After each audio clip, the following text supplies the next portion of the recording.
अपना शक्तिशाली युद्धपोत खोकर रूस बौखलाया हुआ है। इसे विश्व युद्ध का ट्रिगर माना जा रहा है। रूस ने अभी यूक्रेन के तमाम शहरों पर हमले तेज किए। पहली बार लंबी दूरी की मिसाइल दागी। डर है कि कहीं पुतिन का ये गुस्सा विश्व युद्ध का दरवाजा न खोल दे। अपना युद्धपोत खोकर रूस बौखलाया हुआ है। पुतिन तमतमाए हुए हैं कि आखिर ऐसा कैसे हो सकता है। कैसे काला सागर के शहंशाह मॉस्को को इस तरह से तबाह किया जा सकता है। रूस पचा नहीं पा रहा है कि यूक्रेन ने नेपच्यून मिसाइल दागकर उसके विशाल और शक्तिशाली युद्धपोत को डुबो दिया। अमेरिका ने इसे बड़ा नुकसान बताकर रूस के पारा को और आसमान पर पहुंचाया।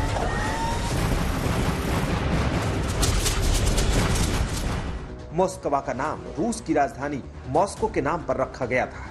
ऐसे में मॉस्को की तबाही के मायने बड़े हैं। इसे रूस की हार के तौर पर देखा जा रहा है, जो पुतिन को किसी भी कीमत पर बर्दाश्त नहीं।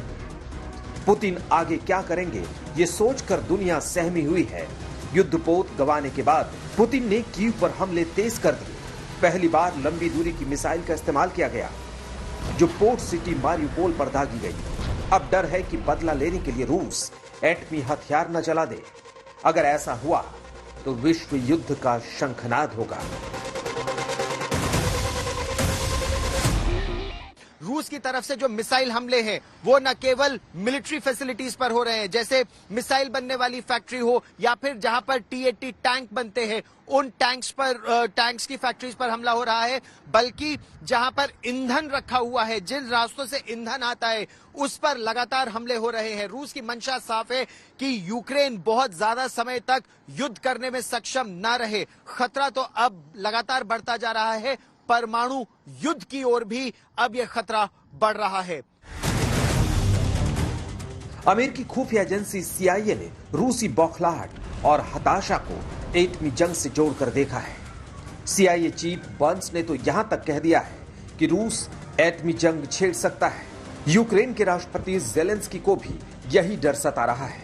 उन्होंने दावा किया है कि एटमी युद्ध को लेकर रूसी जनरलों में चर्चा हो चुकी है। अब बस ट्रिगर दबाने की देरी है। दुनिया इसके लिए तैयार रहे। अमेरिका और यूक्रेन का डर यूं ही नहीं है। पुतिन की बौखलाहट और गुस्सा तो दिख ही रही है। जनरलों को गिरफ्तार किए जा रहे हैं। रक्षा मंत्री को फटकार लग रही है। अब तो पुतिन ने यूक्रेन का ऑपरेशन अपने खासम खास और विश्वास पात्र जनरल अलेक्जेंडर को सौंपी है, जो जीत हासिल करने के लिए किसी भी हद तक जा सकता है। अब समय का चक्र फिर से घूम रहा है। एक बार फिर विश्व युद्ध का खूनी इतिहास दोहराता दिख रहा है। संभव है इसकी शुरुआत यूक्रेन रूस की जंग से हो, लेकिन बाकी मोर्चे भी इसके लिए सुलग रहे हैं। रूस का फिनलैंड और स्वीडन से बढ़ता तनाव आग में घी का काम कर सकता है। फिनलैंड और स्वीडन नाटो में शामिल होने का दम भर रहे हैं, तो रूस परमाणु हथियार की धमकी दे रहा है। हालात इतने बिगड़ गए हैं कि नाटो सेनाएं 5 युद्धपोतों के साथ बाल्टिक सागर में युद्धाभ्यास कर रही है। चीन और ताइवान का टकराव भी विश्व युद्ध के लिए एक मोर्चा बन रहा है।